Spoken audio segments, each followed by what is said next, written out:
अस्सलाम वालेकुम एवरीवन। आवाज़ आ रही है आप लोगों को मेरी?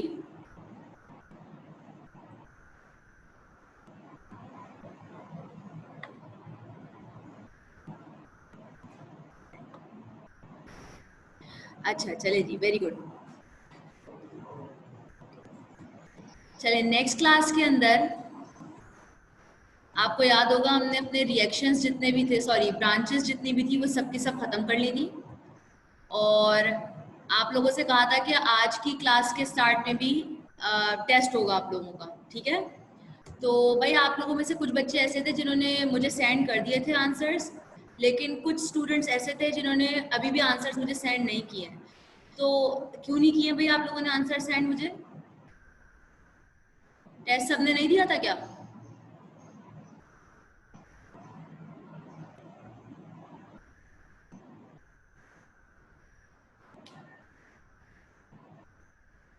ऐसे नहीं करें, देखिए भाई। जी जी, आपका आया था निकत फातिमा। जिन लोगों ने नहीं किए थे मैं उनकी बात कर रही हूँ। ऐसे नहीं करें भाई, देखिए साथ साथ हम थोड़ा थोड़ा आपका टेस्ट ले रहे हैं और इसीलिए ले रहे हैं ताकि आप लोगों को जो इतने महीनों से एक रेस्ट मिला हुआ था, थोड़ा सा आप लोग को एक किक स्टार्ट मिल जाए और आप लोग पढ़ने के जो है ना दोबारा से ट्रैक पे आ जाएं, ठीक है? क्योंकि इतनी टाइम की सुस्ती के बाद ऑब्वियसली हम सबके लिए मुश्किल होता है, मेरे लिए भी बड़ा मुश्किल होता है पढ़ना, तो मैं समझ सकती हूँ, तो इसलिए कहा था। और अभी अभी भी टेस्ट हो रहा है, तो आप लोग सब काइंडली जो भी टेस्ट आप लोग दें वो क्लास के एंड पे अपने ग्रुप पे जो है वो उसकी पिक्चर सेंड कर दीजिएगा, ठीक है? इस दफ़ा मैं मैसेज ना करूं बल्कि उससे पहले ही आप लोग सेंड कर दीजिएगा अपना जो आप लोगों का टेस्ट होगा। और मैं अभी क्लास के थोड़ी देर बाद ही कल के टेस्ट के जो सही आंसर्स हैं वो भी ग्रुप पे सेंड कर दूंगी। बहरहाल, तो आप लोगों का नया टेस्ट स्टार्ट हो रहा है अभी। उसके आंसर्स भी बिल्कुल वैसे ही मार्क करने हैं जैसे कल आप लोगों को बताया गया था। टोटल 5 MCQs हैं और हर MCQ के लिए आपको 1 मिनट दिया जाएगा, ठीक है? चलें जी, योर टाइम स्टार्ट्स नाउ।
इसके अंदर है नाम Charlotte and place the organism in animal group. Place मैं शायद लिखना भूल गई हूँ, but the scientist place the organism in animal group. ठीक है,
अच्छा जी, तो ये टेस्ट था बेटा। Okay, good. अच्छा, जो लोग ये कह रहे हैं कि नेट प्रॉब्लम की वजह से कल की क्लास रह गई थी 10 मिनट की, तो बेटा जब गूगल क्लासरूम पे लेक्चर डलेगा ना, तो आप वहाँ से जाकर जो आपका जितना भी रिमेनिंग आपका रह गया है वो आप टॉपिक वहाँ से जाकर देख लीजिएगा। ठीक है, अभी मुझे अंदाज़ा नहीं है कि अपलोड हो गई है या अभी अपलोड होगा कल का लेक्चर, बट जिसका जितना भी रह गया है ना कल के टॉपिक्स में से, वो वहाँ से जाकर फिर देख सकता है। सही है, तो अभी हम स्टार्ट कर रहे हैं अपना नेक्स्ट टॉपिक। अच्छा, नोट्स का मैं आपको बेटा नेक्स्ट क्लास में बता दूंगी निकल। सही है, नोट्स का मैं नेक्स्ट क्लास में बता दूंगी, वरना जब तक नोट्स नहीं आ रहे तो ये जो मैंने स्लाइड्स प्रिपेयर की हुई हैं, होपफुली आप लोग इसके स्क्रीनशॉट्स ले रहे होंगे या नोट कर रहे होंगे अपने पास, तो आप लोग इन्हीं को याद करना शुरू कर दें। ये कंप्लीट नोट्स हैं। ठीक है, ये मैंने कंप्लीट ही बनाए हैं, तो आप जब तक नोट्स नहीं आ रहे आप इसमें से भी याद कर सकते हैं। और जिन लोगों ने ले लिए नोट्स, बहुत अच्छी बात है, उसमें से कर लें। ओके, तो जो हमारा नेक्स्ट टॉपिक है वो 5 या 10 मिनट का इंतहाई बोरिंग टॉपिक है, जल्दी से हम उसको करके फारिग होंगे भाई। Other branches of biology. अब अदर ब्रांचेस ऑफ बायोलॉजी के अंदर वो सारी की सारी ब्रांचेस आ जाती हैं जिसमें बायो ने कोलैबोरेट किया है दूसरी ब्रांचेस के साथ। जो साइंस की दूसरी ब्रांचेस होती हैं उनके साथ बायो ने अपना कोलैबोरेशन किया हुआ होता है, उनके साथ मिल के बायो कोई काम कर रही होती है, वो कहलाती हैं अदर ब्रांचेस। उसमें से सबसे पहली ब्रांच जो है वो क्या है, बायोकेमिस्ट्री। अब बायोकेमिस्ट्री आप लोग पहले भी पढ़ चुके हैं, कल की क्लास में आपको पढ़ाया था, तो एज इट इज बायोकेमिस्ट्री बिल्कुल वही चीज है, कुछ नया नहीं है इसके अंदर। तो मैंने इसकी सिर्फ बेसिक डेफिनेशन लिख दी है कि it is the study of biomolecules and chemical reaction in a living body. सही है, बाकी हमने कल की क्लास में डिटेल में डिस्कस किया था बायोमोलिक्यूल्स क्या होते हैं, कौन कौन से होते हैं, केमिकल रिएक्शंस कौन कौन से होते हैं लिविंग ऑर्गेनिज्म में। तो इन्हीं दोनों चीज़ों की स्टडी करना क्या कहलाता है, बायोकेमिस्ट्री।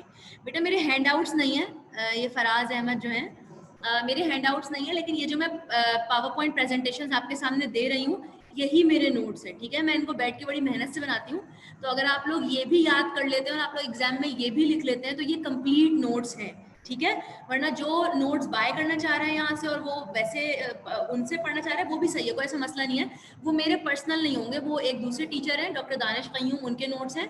तो अगर आप वो लेना चाह रहे हैं और उनसे पढ़ना चाह रहे हैं तो कोई मसला नहीं है, आप वो ले सकते हैं। ठीक है, हाँ बिल्कुल चल सकते हैं, लास्ट ईयर वाले, कोई ऐसा मसले की बात नहीं, चल सकते हैं। अच्छा जी, तो बायोकेमिस्ट्री पे हम इतना ध्यान इसलिए नहीं दे रहे क्योंकि कल हम डिटेल में पढ़ चुके हैं। Next branch of biology is biophysics.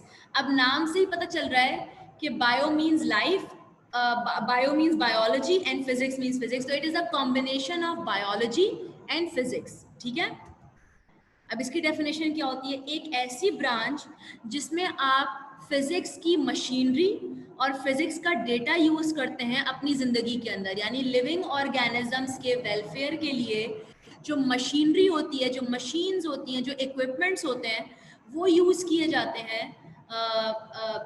ये स्टडी क्या इनकी स्टडी क्या कहलाती है बेटा? बायोफिजिक्स कहलाती है। अब नीचे एग्जाम्पल दी हुई है एक्सरे मशीन। एक्सरे मशीन आपको पता है बहुत सारी बीमारियों को आइडेंटिफाई करने में यूज होती है। ठीक है, इसी तरह से अल्ट्रासाउंड मशीन्स हैं या अल्ट्रासाउंड वेव्स हैं, इनको भी यूज किया जाता है ह्यूमन बॉडी के अंदर बहुत सारी बीमारियों को पकड़ने के लिए। ठीक है, तो इसी तरह से माइक्रोस्कोप का नाम आप लोगों ने सुना होगा। माइक्रोस्कोप जो होता है वो भी माइक्रो ऑर्गेनिजम्स को देखने के लिए इस्तेमाल होता है। तो ये जितने भी इक्विपमेंट्स हैं ना, जितनी भी मशीनरी हमें मिली हुई है, ये सब किसकी बदौलत मिली है? हमें बायोफिजिक्स के थ्रू मिली है। बेटा बायोफिजिक्स ये होता है कि फिजिक्स के जितनी भी मशीन्स होती है ना, उसका जितना भी डेटा होता है, उसको हम यूज करते हैं अपनी जिंदगी के अंदर, वो चीज कहलाती है बायोफिजिक्स। एग्जाम्पल दी हुई आपके पास एक्सरेज और अल्ट्रासाउंड वेव्स, इनके बारे में आप फिजिक्स में पढ़ते हैं, बट इनको बहुत सारी हमारी बीमारियों को भी पहचानने के लिए यूज किया जाता है हमारी लाइफ में, हॉस्पिटल्स वगैरह में। तो ये एक परफेक्ट एग्जाम्पल है बायोफिजिक्स की। ठीक है, क्लियर हो गया सबको?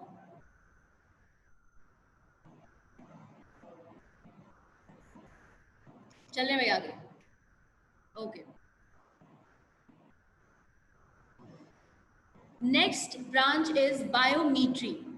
अब बायोलॉजी से निकला और मीट्री जो है ना वो मैथमेटिक्स से निकला है। ठीक है, तो ये कैसी ब्रांच है बायो की जिसमें हम मैथमेटिक्स के लॉज को इस्तेमाल करते हैं अपना कोई भी डेटा कैलकुलेट करने के लिए या अपनी कोई भी कैलकुलेशन करने के लिए। सही है, ये चीज क्या कहलाती है? बायोमेट्री।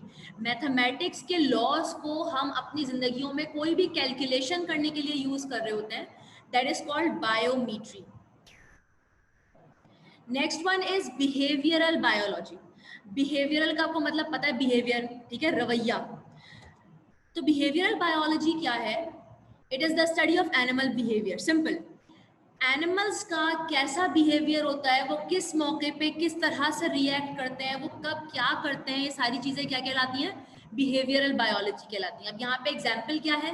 अगर आपने कभी बिल्लियों को देखा हो, देखा ही होगा, तो आपको पता होगा कि बिल्लियां क्या करती हैं, अपने किटन्स को खा के बताती हैं कि खाना किस तरह से चाहिए।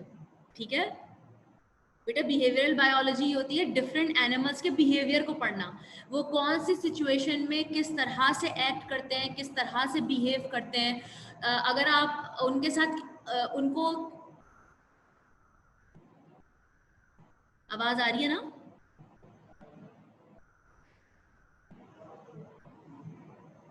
वो किसी भी एनवायरनमेंट में किस तरह से बिहेव कर रहे होते हैं, ये चीज क्या कहलाती है? बिहेवियरल बायोलॉजी कहलाती है। एग्जाम्पल नीचे दी हुई है मैंने कि बिल्ली जो होती है वो अपने बच्चों को बाकायदा खा के सिखाती है कि खाना किस तरह से खाना चाहिए, या वो बाकायदा उनसे फाइट करके बताती है उनको कि किस तरह से फाइट की जाती है।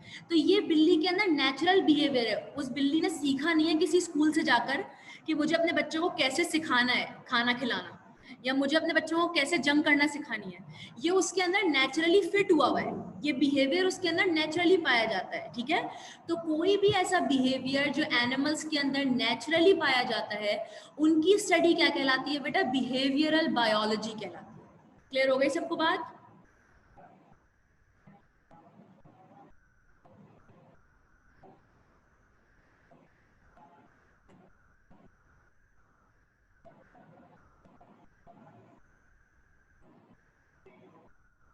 नूरुलैन बेटा, ये शायद आपके पास नेट थोड़ा वीक होगा, यहाँ तो बिल्कुल सही चल रहा है, शायद वहां पे आपकी साइड पे कोई नेट नेट का प्रॉब्लम हो रहा होगा। Okay, okay, last branch is social biology. Social biology क्या होती है? वो एनिमल्स जो study of animal natural behaviour on its surrounding, ठीक है। एनिमल्स का अपनी सराउंडिंग के साथ कैसा बिहेवियर है, ये क्या कहलाता है बेटा? Social biology. यानी हमारी सराउंडिंग के साथ, हम अपने रूम में किस तरह से रह रहे होते हैं, हमारा अपने कमरे की चीज़ों के साथ कैसा बिहेवियर है, या हमारा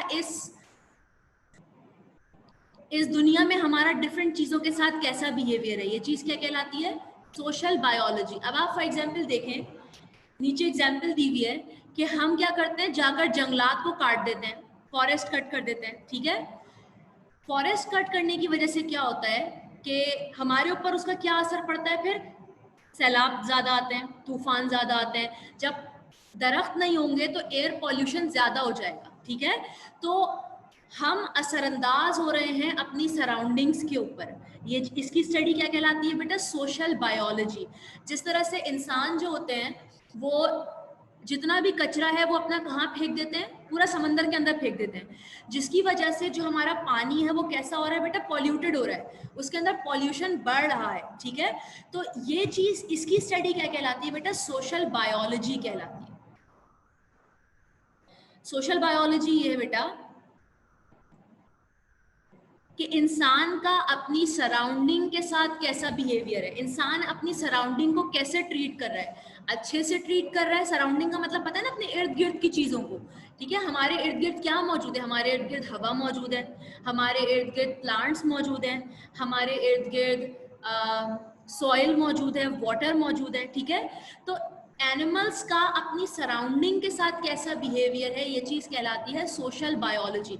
हम अपनी सराउंडिंग को अच्छी तरह से ट्रीट कर रहे हैं या बुरी तरह से ट्रीट कर रहे हैं। जैसे अभी तक जो मुझे अंदाजा हुआ है, पाकिस्तान में तो लोग अपनी सराउंडिंग को बहुत बुरी तरह ट्रीट करते हैं। हम अपने इर्द गिर्द दरख्त काट देते हैं, जिसकी वजह से उल्टा हमें ही नुकसान होता है, सैलाब ज्यादा हो जाते हैं, पॉल्यूशन बढ़ जाता है, ठीक है। तो इसी तरह से हम अपना सारा जो कचरा होता है वो सारा पानी के अंदर बहा देते हैं, जिसकी वजह से क्या होता है? हमें ही गंदा पानी फिर पीने को मिलता है। तो एनिमल्स का अपनी सराउंडिंग के साथ अच्छा बिहेवियर है या बुरा बिहेवियर, इसकी स्टडी क्या कहलाती है बेटा? सोशल बायोलॉजी कहलाती है। और कोई क्वेश्चन?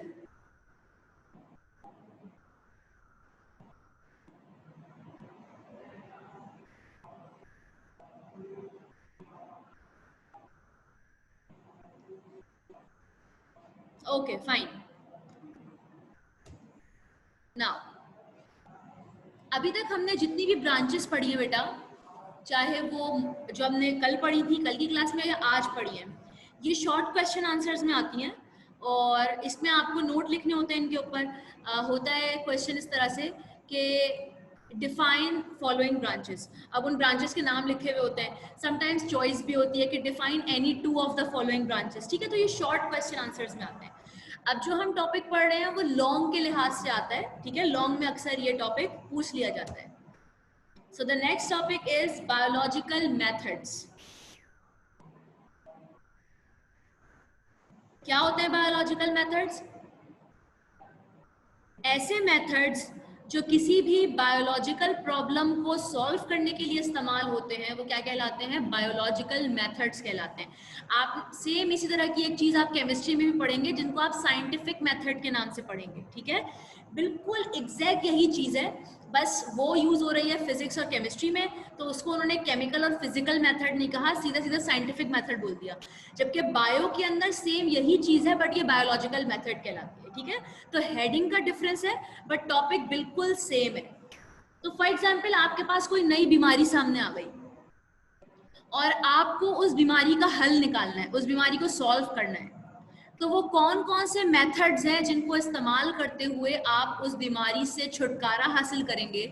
वो चीज, वो पूरे के पूरे मेथड्स क्या कहलाते हैं बेटा? बायोलॉजिकल मेथड्स कहलाते हैं। और बायोलॉजिकल मेथड्स में क्या क्या आ जाता है? यहाँ बायोलॉजिकल मेथड्स की डेफिनेशन सबको समझ में आ गई? कोई इशू तो नहीं है?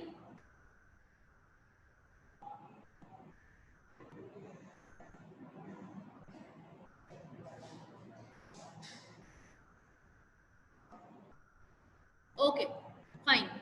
अब बायोलॉजिकल मेथड्स के अंदर कौन कौन से स्टेप्स होते हैं? Number 1 is observation. ठीक है, हम इनको डिटेल में पढ़ेंगे सारे स्टेप्स को। Number 2 is hypothesis, number 3 is deduction, number 4 experiment, number 5 result, number 6 theory. And शायद लॉ आपके कोर्स में लिखा हुआ नहीं है बुक के अंदर, बट लॉ भी होता है, ठीक है, शायद आपकी बुक में मेंशन नहीं है, बट लॉ होता है। ओके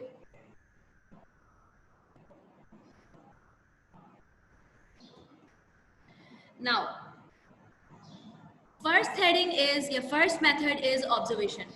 ऑब्जर्वेशन का मतलब क्या होता है बेटा, कि जो भी सिचुएशन चल रही है उसको एनालाइज करना और डेटा कलेक्ट करना, ठीक है, ये चीज क्या कहलाती है, ऑब्जर्वेशन कहलाती है। जो भी सिचुएशन चल रही है, जो भी प्रॉब्लम चल रही है, उस पर गौर व फिक्र करना कि आखिर क्या हो रहा है लोगों के अंदर, आखिर लोगों में क्या मसले मसाइल हो रहे हैं, ये सारी की सारी चीज क्या कहलाती है बेटा, ऑब्जर्वेशन कहलाती है।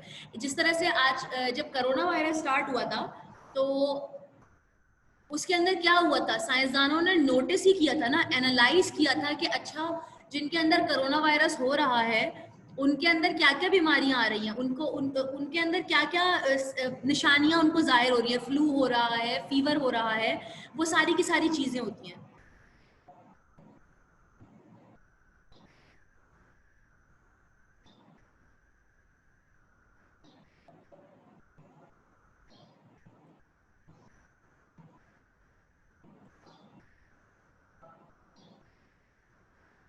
ठीक है,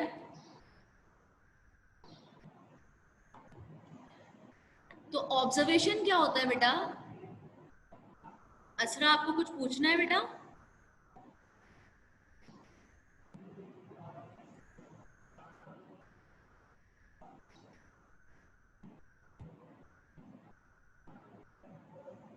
अच्छा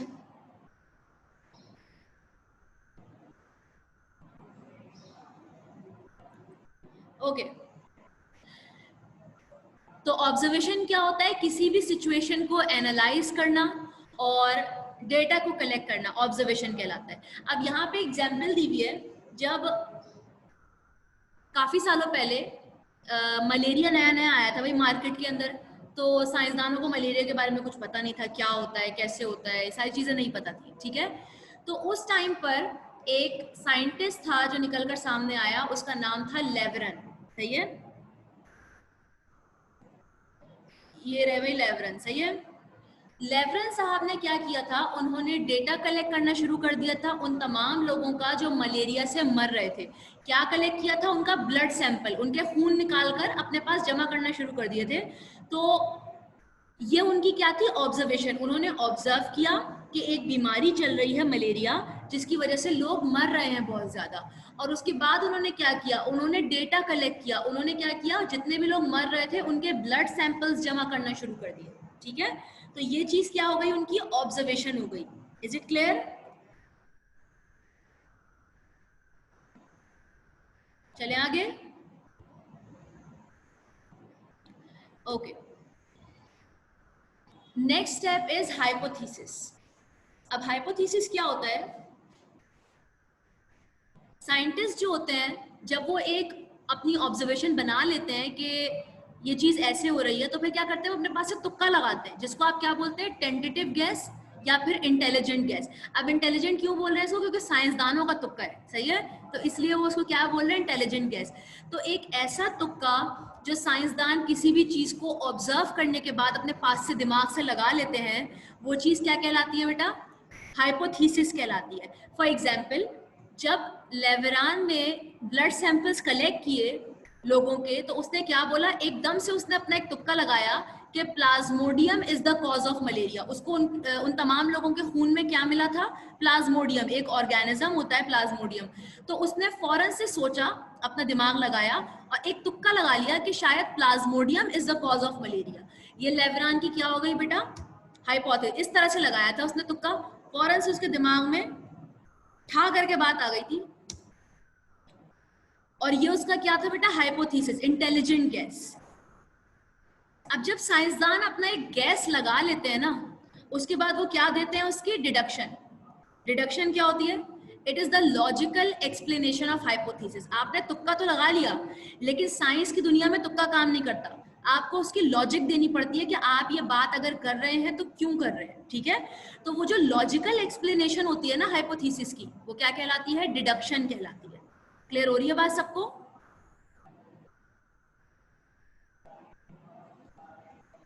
ये लीजिए भाई।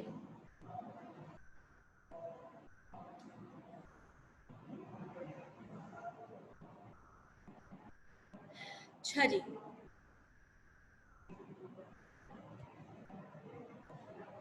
तो it is the logical explanation of hypothesis. अब बेटा डिडक्शन क्या होता है? जब आप कोई भी गैस लगा लेते हैं ना, उसके बाद आप उसकी लॉजिक देते हैं कि आखिर मैंने ये बात बोली है तो क्यों बोली है, ठीक है? साइंस की दुनिया में आप कोई भी बात ऐसे ही नहीं बोल सकते। आपको हर चीज की लॉजिक देना होती है, हर चीज को एक्सप्लेन करना होता है कि क्यों बोली गई है ये बात। तो जो लॉजिकल एक्सप्लेनेशन होती है वो डिडक्शन कहलाती है। अब जैसे लेवरान ने ये कह तो दिया कि प्लाज्मोडियम जो है वो मलेरिया का कॉज है, लेकिन बाद में उसको अपनी डिडक्शन देना पड़ी। और डिडक्शन क्या है? If plasmodium is the cause of malaria, then all the patients suffering from malaria should have plasmodium in their blood. अगर प्लाज्मोडियम ही मलेरिया का कॉज है, तो फिर जितने भी पेशेंट्स मलेरिया के हैं सबके खून में प्लाज्मोडियम होना चाहिए। ये क्या थी? उसकी एक लॉजिक थी, ठीक है? कि अगर प्लाज्मोडियम वाकई रीजन है मलेरिया का, तो सारे के सारे पेशेंट्स के अंदर फिर प्लाज्मोडियम होना चाहिए। अब अपनी डिडक्शन को या हाइपोथेसिस को प्रूव करने के लिए साइंसदान क्या करते हैं? एक्सपेरिमेंट्स करते हैं, ठीक है? सबसे पहले बताएं भाई, डिडक्शन समझ में आ गया सबको? कोई मसला तो नहीं है?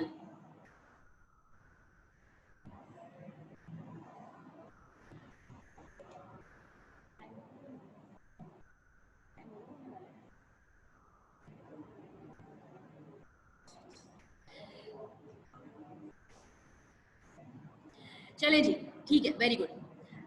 अब हाइपोथेसिस को या डिडक्शन को प्रूव करने के लिए साइंसदान क्या करते हैं? एक्सपेरिमेंट। दुनिया को प्रूव देना होता है भाई कि हमने जो बात बोली वो वाकई सही थी या नहीं थी। तो लेवरान साहब ने भी एक्सपेरिमेंट किया। क्यों किया experiment? To find out whether the hypothesis is correct और नॉट। अब क्या एक्सपेरिमेंट किया उन्होंने? उन्होंने 100 मलेरियल पेशेंट्स के ब्लड सैंपल्स लिए।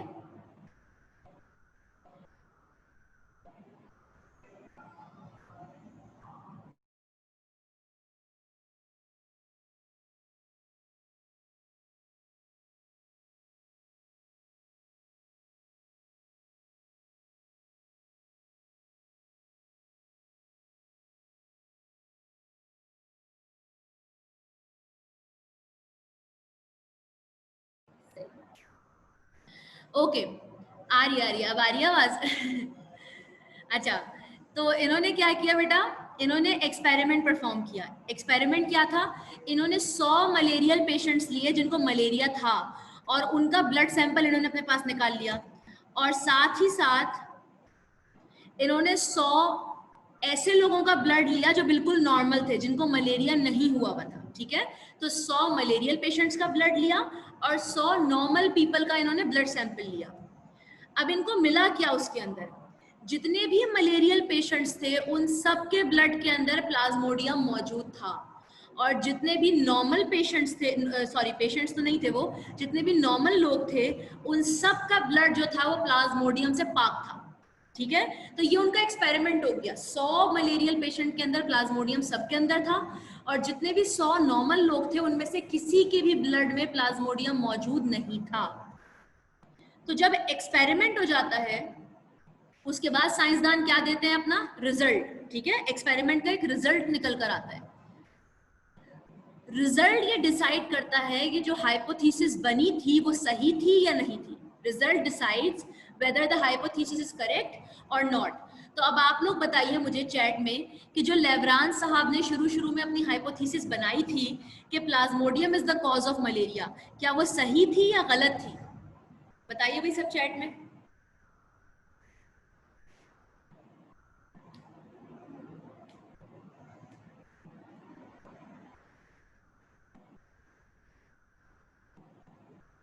एग्जैक्टली, तो उन्होंने क्या किया कि अपनी हाइपोथेसिस के बाद लॉजिक दी, उस लॉजिक को प्रूव करने के लिए एक्सपेरिमेंट किया, और एक्सपेरिमेंट का जो रिजल्ट था उनकी हाइपोथेसिस के हक में आ गया।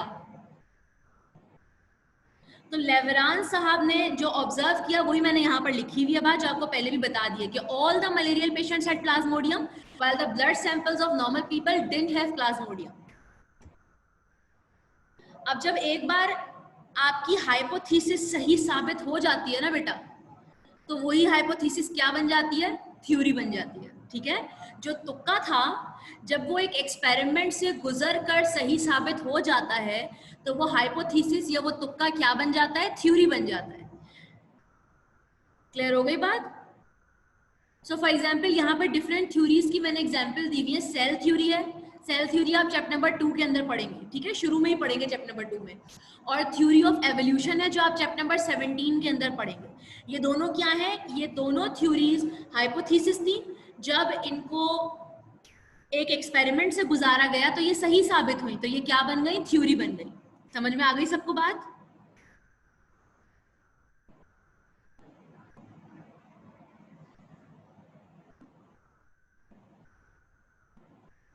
ओके, एंड लास्टली हमारे पास क्या है बेटा, लॉ। लॉ क्या होता है, थ्योरी जब फर्दर बहुत सारे एक्सपेरिमेंट से गुजरती है और वो सबको समझ ले, सबको पार कर लेती है, तो वो क्या बन जाती है, लॉ बन जाती है। सही है, थ्योरी के अंदर मिस्टेक्स के चांसेस होते हैं। निकट आपको समझ नहीं आया बेटा, चले मैं दोबारा बता देती हूँ। थ्योरी क्या होती है, अभी आपने शुरू में तुक्का लगाया था, एक हाइपोथेसिस बनाई थी, फिर उसके बाद एक्सपेरिमेंट किया था। जब एक्सपेरिमेंट सही साबित हो गया तो वही हाइपोथेसिस, वही तुक्का क्या कहलाता है, फिर थ्योरी कहलाती है। ठीक है, अब समझ में आ गया?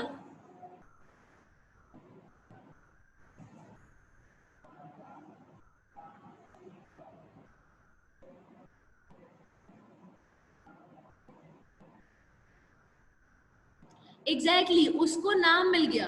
अब उसी हाइपोथेसिस को हमने क्या बोल दिया, थ्योरी।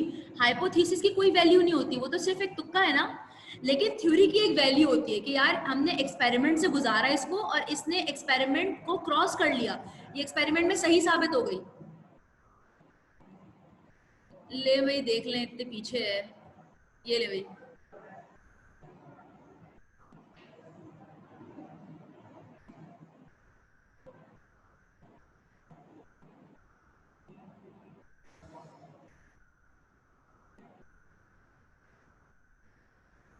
ओके,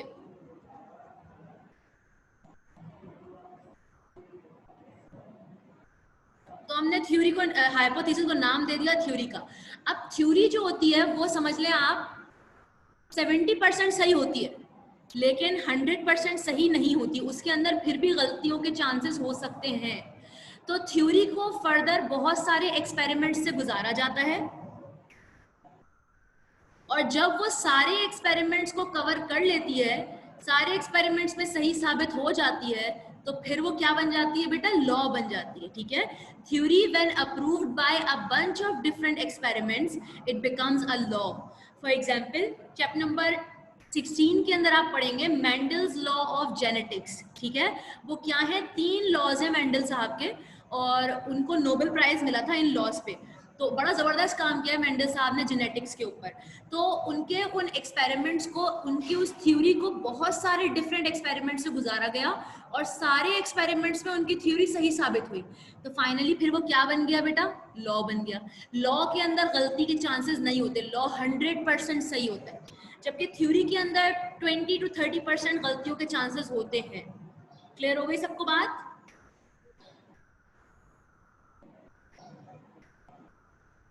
आगे चले भाई।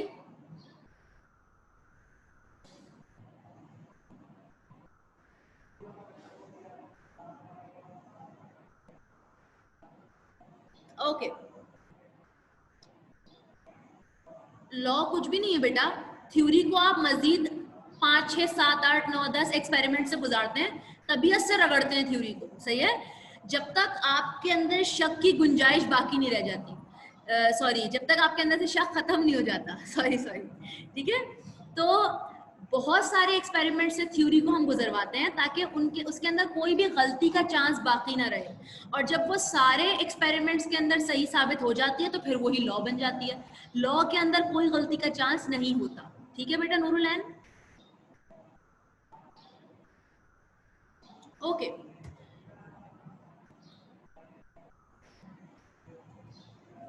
ये है भाई लेवरान साहब, कुछ इस तरह के दिखते थे जिन्होंने ये अजीम काम किया है ना मलेरिया के ऊपर। ये ऐसे दिखते थे कुछ। ओके, तो कुछ जनरल नॉलेज के क्वेश्चंस हैं जो मैं आप लोगों से करना चाह रही हूँ भाई। आप लोग चैट के अंदर जवाब देंगे इस चीज का। पहला क्वेश्चन है, वो कौन सा इंसेक्ट है जो मलेरिया को ट्रांसफर करता है? हाँ भाई, अगर आप लोग समझदार हैं तो स्क्रीन पे ही आप लोगों को आंसर मिल जाएगा इसका। तो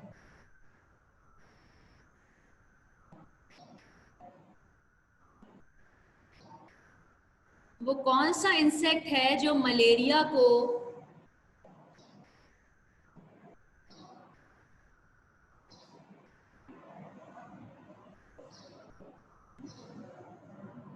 हाँ, mosquito. So the answer is mosquito. Now next question, which mosquito? अब इसका जवाब बताएं भाई जल्दी से। कौन सा मॉस्किटो है जो मलेरिया को ट्रांसफर करवाता है? फीमेल कौन सा मॉस्किटो? नाम है उस मॉस्किटो का।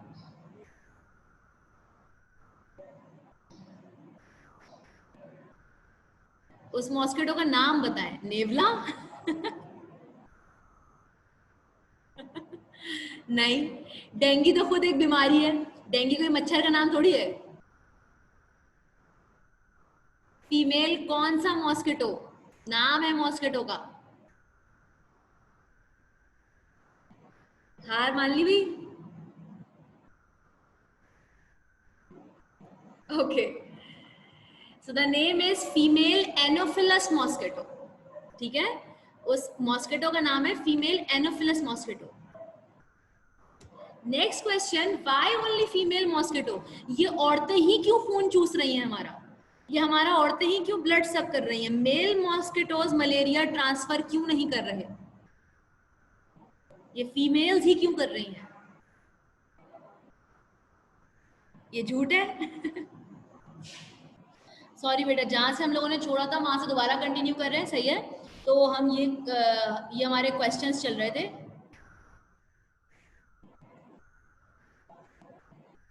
तो लास्ट हमारा क्वेश्चन था कि सिर्फ फीमेल मॉस्किटो ही मलेरिया क्यों करवाती है? इसका आंसर बताएं भाई चले।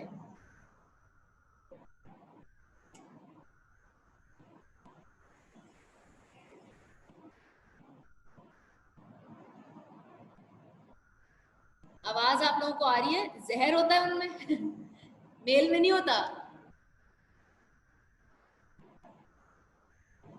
इसका लॉजिकल आंसर है, चले एक हिंट मैं आप लोगों को दे देती हूँ, वो ये कि मेल मॉस्किटोज जो होते हैं वो ब्लड सक करते ही नहीं है। फीमेल मॉस्किटोज ब्लड सक करती है, इसलिए उन्हीं की वजह से होता है। अब सवाल ये पैदा होता है कि फीमेल मॉस्किटोज करती क्यों है ब्लड सक, मेल क्यों नहीं करते?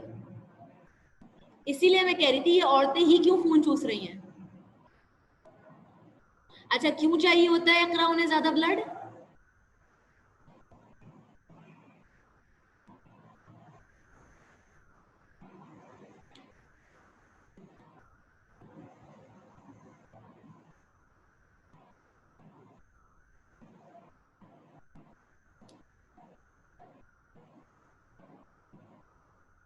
मैं बता दूं भाई आंसर?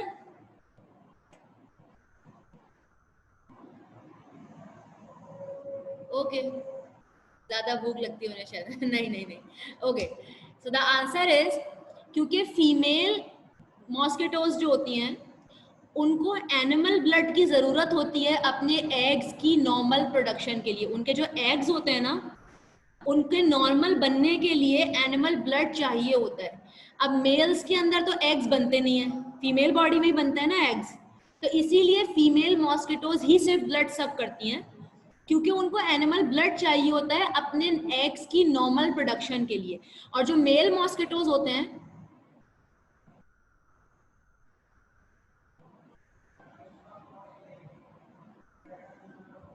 जो मेल मॉस्किटोज होते हैं वो जो प्लांट का नेक्टर होता है ना, जो रस होता है नेक्टर, वो सक करते हैं और उससे उनको ग़िज़ा मिलती है, सही है। तो फीमेल मॉस्किटोज ही होती है जो एनिमल ब्लड सक करती है।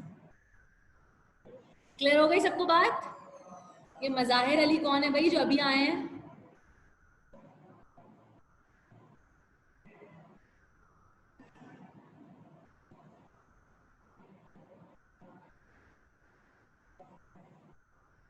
ओके,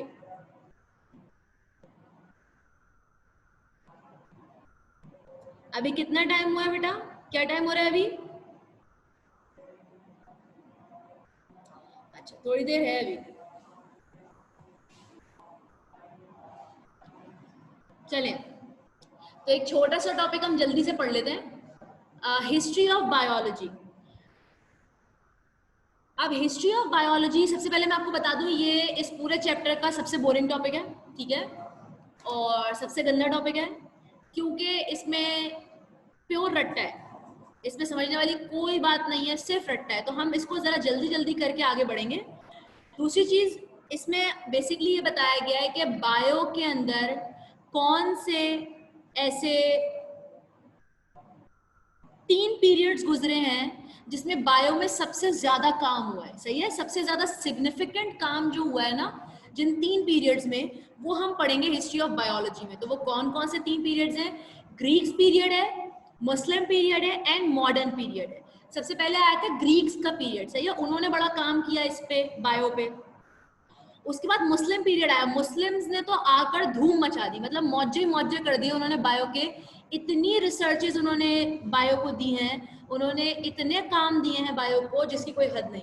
तो बहुत सबसे लंबा अरसा जो पीरियड रहा है हिस्ट्री ऑफ बायोलॉजी में, वो मुस्लिम पीरियड ही रहा है। साइंस में मुसलमानों ने बहुत काम किया है, और उसके बाद फिर मुसलमानों को लगा कि अब हमें पढ़ने लिखने की कोई ज़रूरत नहीं है और ये सब हमारे काम का नहीं है, हमें तो झगड़े और फसाद से मतलब है। तो उन्होंने फिर साइंस में अपना काम वाम करना छोड़ दिया, और फिर जब मुसलमानों ने वो जगह छोड़ी तो वो जगह किसने ले ली बेटा? अंग्रेज़ों ने ले ली। तब से स्टार्ट हुआ मॉडर्न पीरियड, और मॉडर्न पीरियड आज तक चल रहा है। जो जवाल मुसलमानों को आया उसके बाद से वो संभल ही नहीं पाए कि वो खड़े हों और दोबारा से उसी लेवल की रिसर्चेस दें जिस लेवल की उस दौरान हुई, ठीक है। तो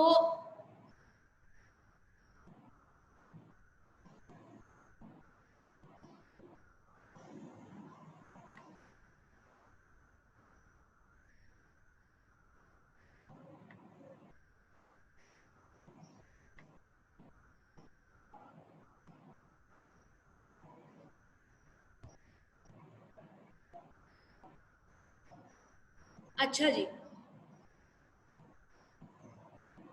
तो फर्स्ट पीरियड जल्दी से डिस्कस कर लेते हैं हम, ग्रीक्स पीरियड, बस इसके बाद हम क्लास एंड कर देंगे। ग्रीक्स पीरियड के अंदर वैसे तो बहुत सारे साइंसदान आए, लेकिन 3 साइंटिस्ट जिनका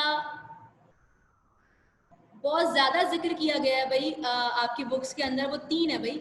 नंबर 1 इज एरिस्टोटल। एरिस्टोटल साहब जो थे, उनकी एक बड़ी मशहूर बुक है हिस्टोरिया एनिमेलिया। इन्होंने किस पे लिखी है? ऑब्वियसली एनिमल्स की हिस्ट्री पे लिखी है, ठीक है, एनिमल्स की हिस्ट्री पे लिखी है इन्होंने, एरिस्टोटल ने ये बुक। और आप लोग इनका नाम जरा याद रखिएगा।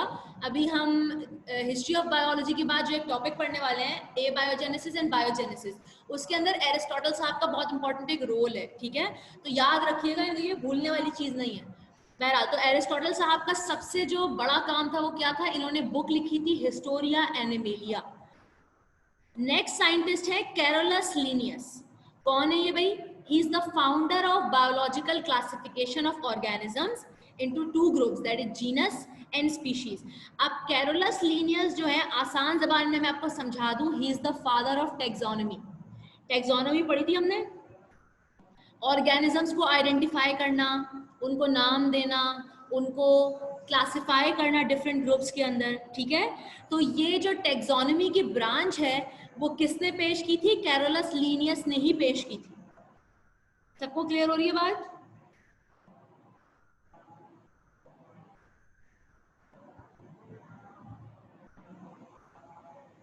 ओके, सो कैरोलस लीनियस, क्या नहीं समझ आया नूरुलैन बेटा?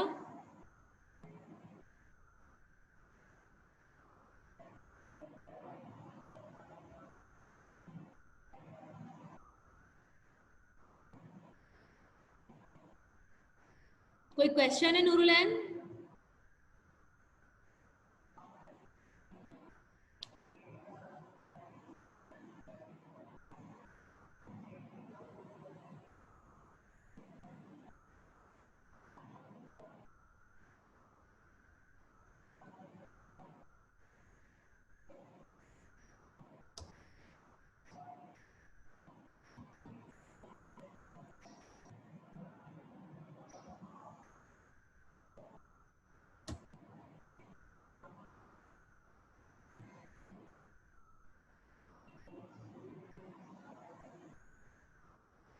अच्छा जी, तो कैरोलस लीनियस को आप फाउंडर ऑफ टेक्सोनॉमी भी कह सकते हैं या फिर फादर ऑफ टेक्सोनॉमी भी कह सकते हैं, सही है।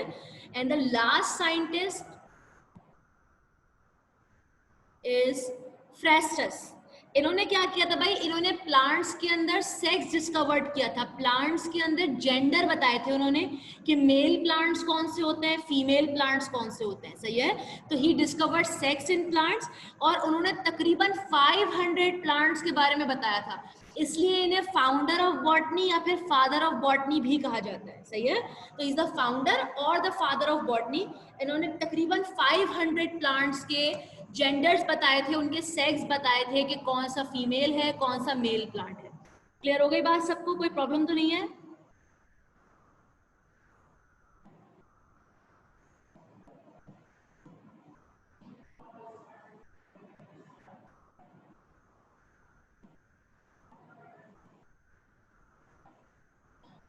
चले जी, तो यहाँ पे हम अपनी क्लास आज की एंड कर रहे हैं, ठीक है। कल भी आप लोगों का टेस्ट होगा, वही 5 MCQs, या अगर ज्यादा बन गए तो 10 MCQs हो जाएंगे। लेकिन बेटा देखिए, मैं आप लोगों को एक बात बोलना चाह रही हूँ, मुझे लगता नहीं है कि आप लोग लिख रहे हैं, ठीक है। मैं आप लोगों को एक बात बता दूं कि अगर आप लोग लिखेंगे नहीं ना, तो बाकी हम कल करेंगे बेटा, मुस्लिम पीरियड कल स्टार्ट करेंगे निकट। तो अगर आप लोग लिखेंगे नहीं ना, यकीन करें आप लोग पेन पकड़ना भूल जाएंगे। अरे बेटा कल मतलब थर्सडे, नेक्स्ट क्लास, सही है थर्सडे, ओके। तो लिखना आप लोग शुरू कर दें, चाहे तो आप लोग क्लास के दौरान ना लिखें, स्क्रीनशॉट्स ले लें स्लाइड्स का और उसके बाद बैठकर लिख लें, लेकिन लिखना मत छोड़ें, आप लोग लिखना भूल जाएंगे। और दूसरी चीज़ ये कि इंक पेन से लिखना ज़रा शुरू कर दें, क्योंकि आप लोगों का पेपर इंक पेन से ही होगा, कोई बॉल पॉइंट नहीं, कोई पेंसिल नहीं, कुछ भी नहीं। तो नुकसान से बचाएं अपने आप को और लिखना शुरू कर दें, ये मुश्किल काम है बट लिखा करें। और दूसरी चीज़ ये कि सीरियसली पढ़ाई स्टार्ट कर दें। ये आप लोगों का जो सेशन है ये नॉर्मली अप्रैल में स्टार्ट होता है, तो आप लोग सोच लें आपका जुलाई के मिड में स्टार्ट हुआ है, तो अप्रैल मई जून 3 महीना लेट, अभी तक आप लोगों के 2 चैप्टर्स हो चुके होते पूरे। तो इसलिए सीरियसली तेज़ी से पढ़ें और ये समझें कि आपके पास अब टाइम बहुत कम है, सही है। तो हमने तेज़ी से आगे चलना है। बहरहाल, तो हम नेक्स्ट क्लास के अंदर मुस्लिम पीरियड और मॉडर्न पीरियड डिस्कस करेंगे। आज की क्लास में यहीं पे ख़त्म कर रहे हैं, सही है भाई। अल्लाह हाफिज़।